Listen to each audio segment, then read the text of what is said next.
السلام علیکم every one. شروع کرتے ہیں الف لالہ کا نیکسٹ ایپیسوڈ، یہودی کی کہانی۔ اس نے کہا کہ سب سے عجیب ماجرا میرے ساتھ گزرا ہے وہ یہ کہ میں جب دمشق میں پڑھتا تھا تو ایک روز میں بیٹھا ہوا تھا کہ دمشق کے وزیر کے گھر سے ایک غلام آیا، کہنے لگا کہ میرا مالک تجھ سے گفتگو کرنا چاہتا ہے۔ میں اٹھا اور اس کے ساتھ وزیر کے گھر گیا۔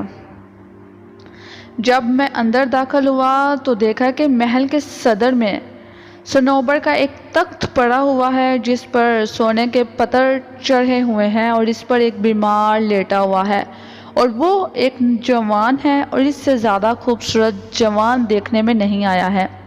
میں اس کے سرہانے بیٹھ گیا اور اس کی صحت کی دعا مانگی۔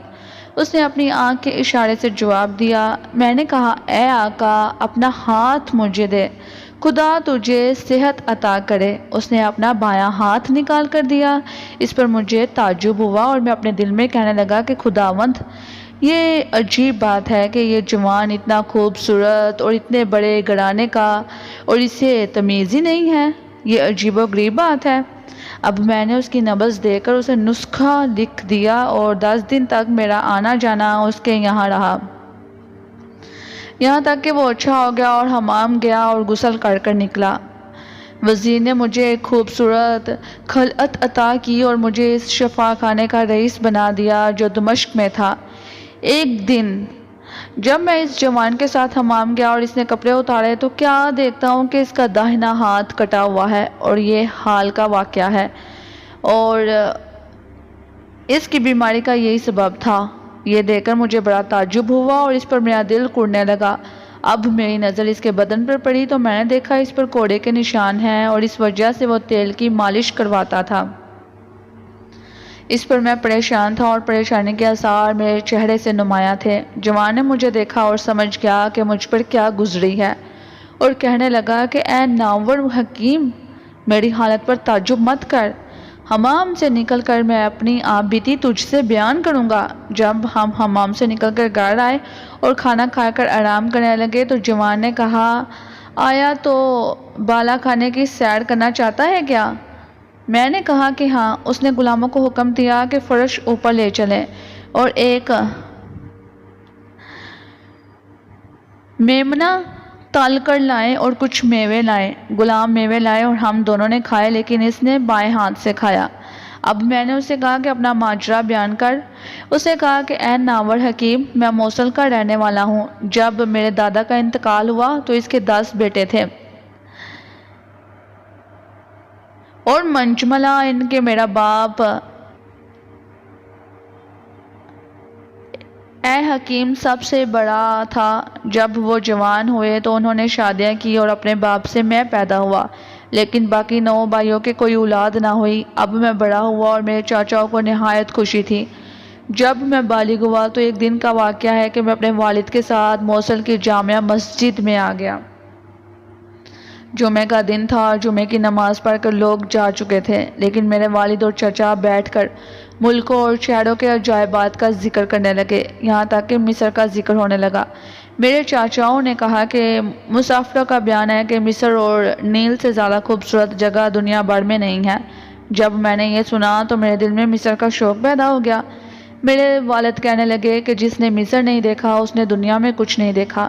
اس کی مٹی سونا اور نیل عجوبہ، وہاں کی عورتیں حوریں ہیں اور مکانات، محل اور آب و ہوا معتدل ہے، اور اس کی خوشبو کے آگے عود، اور اگر تم کو شرم آتی ہے اور اس کے سوا اور ہو بھی کیا سکتا ہے، کیونکہ دنیا وہی ہے۔ اگر تم اس کے باغوں کو عصر کے بعد دیکھو جبکہ سایہ بڑھ رہا ہو تو تمہیں عجیب و غریب نظارہ دکھائی دے گا اور تمہیں اس سے بڑی مسرت حاصل ہوگی۔ یہ کہہ کر انہوں نے مصر اور نیل کی تعریفوں کے پل باندھنا شروع کر دیے۔ جب وہ فارغ ہوئے اور میں نے مصر کی یہ تعریفیں سنی تو دل میں بیٹھ گئیں۔ وہ تو اٹھ کر گھر چلتے بنے، لیکن مجھے رات بھر نیند نہ آئی اور کھانا پینا حرام ہو گیا۔ کچھ دنوں کے بعد میرے چاچاؤں نے مصر کے سفر کی تیاریاں کی اور میں اپنے باپ کی خوش آمد کرنے لگا، یہاں تک کہ اس نے میرے لیے بھی تجارت کا مال تیار کیا اور میں ان کے ساتھ روانہ ہو گیا۔ میرے باپ نے ان سے کہا کہ اس کو مصر نہ لے جاؤ، بلکہ وہ دمشق میں رہ کر اپنا مال فروخت کرے۔ اب میں اپنے والد سے رخصت ہو کر روانہ ہو گیا اور موصل سے سفر کرتے کرتے ہم حلب پہنچے۔ وہاں کچھ دن ٹھہر کر ہم روانہ ہو گئے اور دمشق پہنچے۔ ہم نے دیکھا اس شہر میں بے شمار درخت اور نہریں اور میوہ جات اور چڑیاں ہیں، گویا کہ وہ جنت ہے اور وہاں ہر قسم کے میوے موجود ہیں۔ وہاں ہم ایک سرائے میں اترے اور میرے چاچاؤں نے چند روز وہاں قیام کر کر خرید و فروخت کی اور میرا سامان بھی بیچا، اور مجھے ایک درہم میں 5 کا فائدہ ہوا، جس پر مجھے بڑی خوشی ہوئی۔ اب میرے چچا مجھے وہاں چھوڑ کر مصر روانہ ہو گئے۔ ان کے چلے جانے کے بعد میں وہاں ٹھہرا رہا اور میں نے ایک خوبصورت کوٹھی لی جس کی تعریف سے زبان قاصر ہے۔ اس کا کرایہ 2 دینار ماہوار تھا۔ میں نے وہاں رہ کر کھانے پینے میں زندگی گزاری، یہاں تک کہ جتنا روپیہ پیسہ میرے پاس تھا سب ختم ہو گیا۔ ایک دن میں اپنی کوٹھی کے دروازے پر بیٹھا ہوا تھا کہ ایک نوجوان لڑکی آئی جو بہترین لباس پہنے ہوئے تھی۔ اس سے بہتر لباس میں نے اپنی زندگی میں کبھی نہ دیکھا تھا۔ میں نے اس کی طرف آنکھ ماری اور وہ فوراً دروازے میں داخل ہو گئی۔ جب وہ اندر آ گئی تو میں بھی اندر آ گیا اور میں نے دروازہ بند کر لیا۔ جب اس نے اپنی نقاب الٹی اور میں اپنی قبا اتاری تو میں نے دیکھا کہ وہ حسن میں تو لاجواب ہے، اور میرا دل اس پر آ گیا۔ میں اٹھا ایک خوانچہ لایا جس میں بہتر سے بہتر کھانے تھے، میوہ جات اور تمام چیزیں جو اس موقع کے لیے ضروری تھی، میں نے اسے لا کر رکھا۔ ہم دونوں نے کھانا کھایا اور پھر ہنسی مذاق کرنے لگے۔ اس کے بعد ہم نے شراب پینی شروع کی، یہاں تک کہ مدہوش ہو گئے۔ میں اٹھا اور اس کے ساتھ بچھونے پر گیا اور صبح تک ایسی گزاری کہ کبھی نہ گزاری تھی۔ اب میں نے اسے 10 دینار دینا چاہے اور اس نے تیوری چڑھائی اور اس کی پیشانی پر بال پڑ گئے۔ وہ خفا ہو کر کہنے لگی کہ تف ہو تم پر اے موصل والو، تو سمجھتا ہے کہ میں تیرے مال کی لالچ میں آئی ہوں؟ یہ کہہ کر اس نے اپنی قمیض کی جیب سے 15 دینار نکال کر میرے آگے ڈال دی اور کہنے لگی کہ خدا کی قسم اگر تو انہیں نہ لے گا تو میں پھر کبھی تیرے پاس نہ آؤں گی۔ اسی لیے وہ دینار لے لیے اور وہ کہنے لگی کہ اے میرے پیارے، 3 دن کے بعد مغرب اور عشاء کے درمیان میری راہ دیکھیو، میں آؤں گی اور ان دیناروں سے آج کی طرح دعوت مہیا کیجیو۔ یہ کہہ کر وہ رخصت ہوئی اور چل دی، اور میری عقل بھی اس کے ساتھ چلتی ہوئی۔ 3 دن گزرنے کے بعد وہ پھر آئی اور پہلے سے زیادہ زرکش لباس اور زیور پہنے ہوئے تھی۔ میں نے اس کے آنے سے پہلے اس جگہ کو راستہ اور پیراستہ کر رکھا تھا۔ اب ہم نے کھانا کھایا، شراب پی اور پہلے کی طرح سے رات گزاری۔ اب اس نے مجھے پھر 15 دینار دیے اور 3 دن کے بعد آنے کا وعدہ کر گئی۔ میں نے اس مقام کو اس کے لیے پھر سے آراستہ کیا اور وہ 3 دن کے بعد آئی۔ اس کا لباس پہلی 2 مرتبہ سے بھی زیادہ عمدہ تھا اور مجھ سے کہنے لگی کہ اے میرے مالک، کیا میں خوبصورت نہیں؟ میں نے جواب دیا کہ واللہ تو خوبصورت ہے۔ اس نے کہا کہ اگر تیری اجازت ہو تو میں اپنے ساتھ ایک اور لڑکی لاؤں جو مجھ سے زیادہ حسین اور کم سن ہے، تاکہ ہم سب باہم کھیلے کودے اور تو اس کے ساتھ ہنسی مذاق کرے اور اس کا دل بھی خوش ہو، کیونکہ وہ ایک زمانے سے غمگین ہے۔ اس نے مجھ سے درخواست کی کہ میرے ساتھ آ کر رات گزارے۔ جب میں نے اس کی باتیں سنی تو کہا کہ بہت خوب۔ اب ہم شراب پی کر مست ہو گئے اور ویسے ہی رات گزاری۔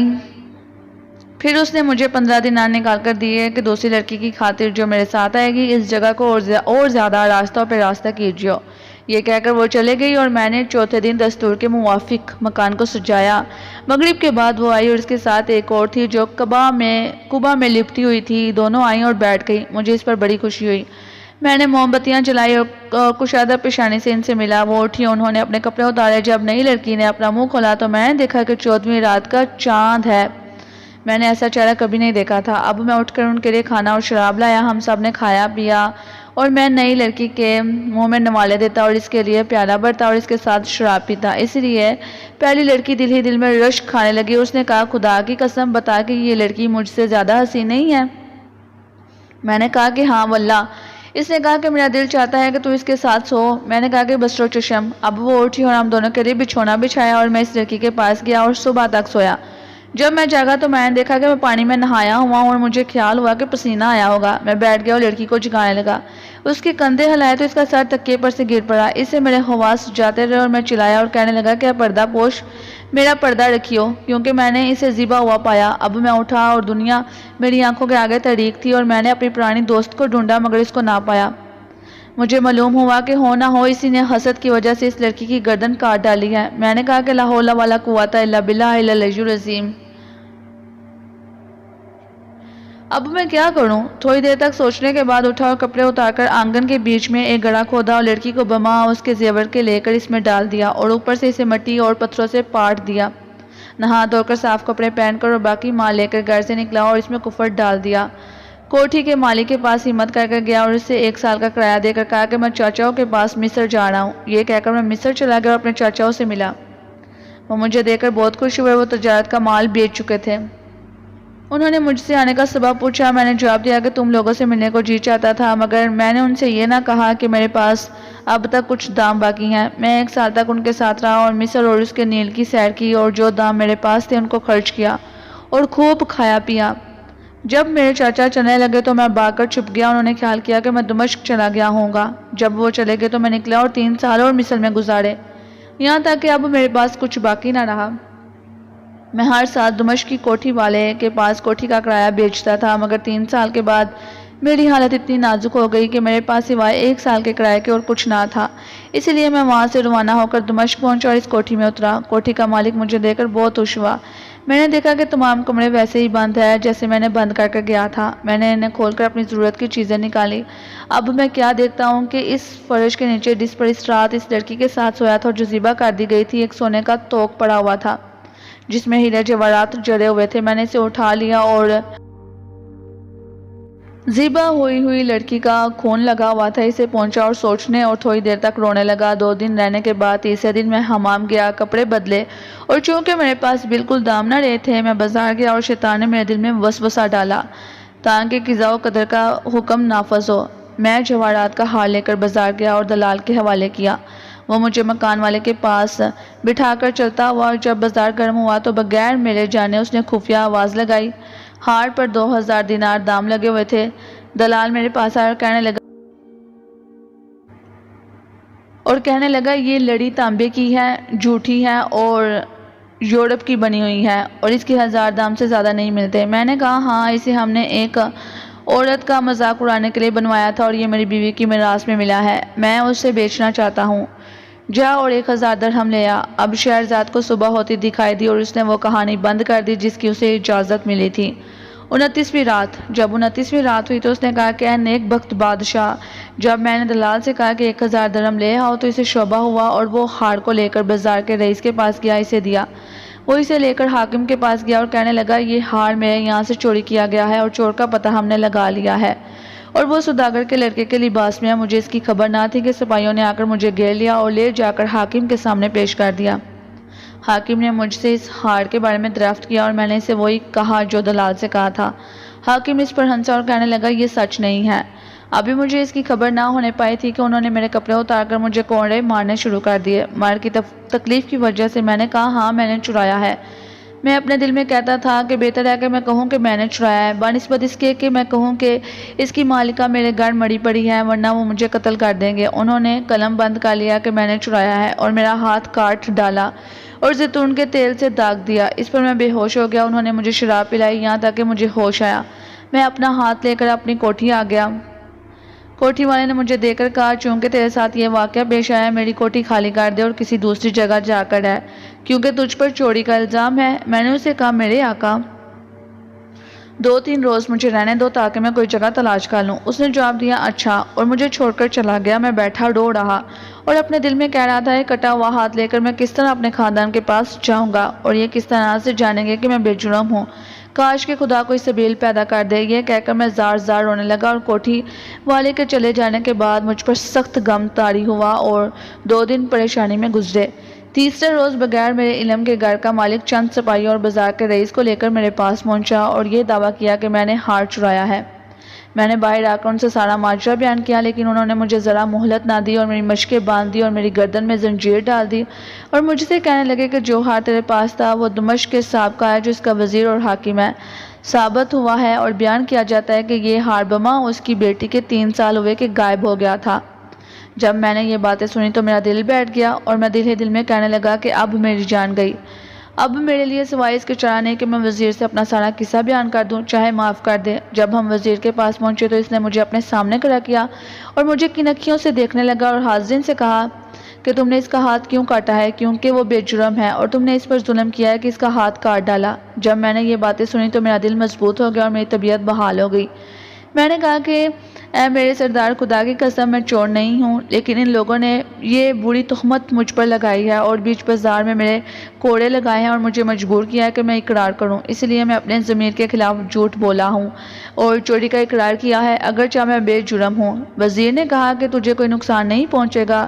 اس بازار کے رئیس پر یہ سزا مقرر کی کہ تو اس کے ہاتھ کاٹنے کا بدلہ دے، ورنہ میں تجھے پھانسی پر لٹکا دوں گا اور تیرا سارا مال ضبط کر لوں گا۔ اب اس نے اپنے پیشکاروں کو آواز دی اور وہ اسے کھینچ کر باہر لے گئے اور میں وزیر کے ساتھ تنہا رہ گیا۔ لوگوں نے اس کے حکم پر میری زنجیر گلے سے اتاری اور مشقیں کھولی۔ اس نے میری طرف دیکھ کر کہا، بیٹا مجھ سے سچ سچ کہہ کہ تجھے یہ ہار کیسے ملا؟ میں نے کہا کہ اے میرے سرتاج، میں تجھ سے سچ سچ کہتا ہوں۔ میں نے پہلی لڑکی کا سارا ماجرا بیان کیا اور یہ کہ وہ دوسری لڑکی کو کس طرح سے لائی اور رشک کی وجہ سے ذبح کر دیا۔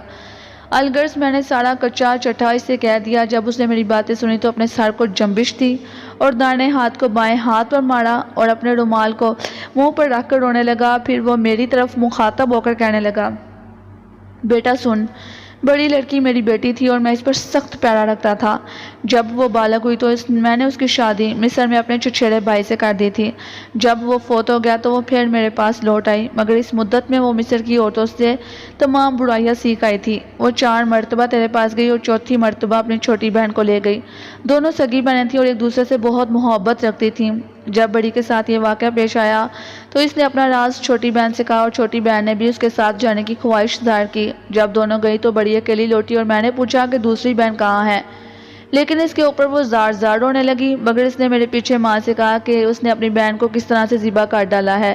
وہ برابر روتی اور کہتی تھی کہ خدا کی قسم میں مرتے دم تک اپنی بہن پر روں گی۔ آخرکار ایسا ہی ہوا بیٹا، جو کچھ ہو چکا ہے وہ تو جانتا ہے۔ اب میں یہ چاہتا ہوں کہ ایک بات میں میرا کہنا مان لے، اور وہ یہ کہ میری اپنی چھوٹی بیٹی کی شادی تجھ سے کر دوں، کیونکہ دونوں کی سگی بہنیں نہیں ہیں، ستیلی ہیں اور وہ باکرا ہیں۔ میں تجھ سے کچھ مہر نہ لوں گا، بلکہ تم دونوں کے لیے اپنی طرف سے مشاہرہ مقرر کر دوں گا اور تم میرے یہاں میرے بیٹے کی حیثیت سے رہی ہو۔ میں نے کہا کہ بہت خوب، قسمت تو دیکھو کہ ہم کہاں سے کہاں پہنچ گئے۔ اب اس نے فوراً قاضی اور گواہ بلوائے اور میرا نکاح نامہ لکھوا دیا، اور وزیر نے بازار کے رئیس سے مجھے بہت سارا مال دلوا دیا اور اس نے مجھے بڑے احترام کے ساتھ رکھا۔ اس سال میری والد کا انتقال ہو گیا اور وزیر نے اپنی طرف سے الیچی بیچ کر سارا مال منگوا لیا جو میرے والد نے چھوڑا تھا، اور آج میں بڑے عیش و عشرت کے ساتھ زندگی بسر کر رہا ہوں۔ یہ ہے سبب میرے داہنے ہاتھ کے کٹنے کا۔ مجھے اس پر بڑا تعجب ہوا اور میں 3 دن اس کا مہمان رہا اور اس نے مجھے بہت مال عطا کیا۔ وہاں سے روانہ ہو کر میں تمہارے اس شہر میں پہنچا۔ میں عیش و آرام کی زندگی بسر کر رہا تھا، کبرے کے ساتھ یہ ماجرا پیش آیا۔ چین کے بادشاہ نے کہا کہ یہ سرگزشت کبرے کی سرگزشت سے زیادہ عجیب و غریب نہیں ہے۔ میں تم سب کو بغیر پھانسی دیے نہ چھوڑوں گا، لیکن ابھی درزی باقی ہے اور وہ سارے گناہ کی جڑ ہے۔ یہ کہہ کر وہ درزی کی طرف مخاطب ہوا اور کہنے لگا کہ اے درزی، اگر تو کبرے کی سرگزشت سے زیادہ عجیب کوئی سرگزشت بیان کرے تو میں تم سب کی خطا معاف کر دوں گا۔ اگر آپ کو یہ ویڈیو پسند آئی ہے تو اس کو لائک کریں، چینل کو سبسکرائب کریں اور بیل آئیکن کو پریس کریں تاکہ آپ کو ملتی رہے تمام ویڈیو اپڈیٹس۔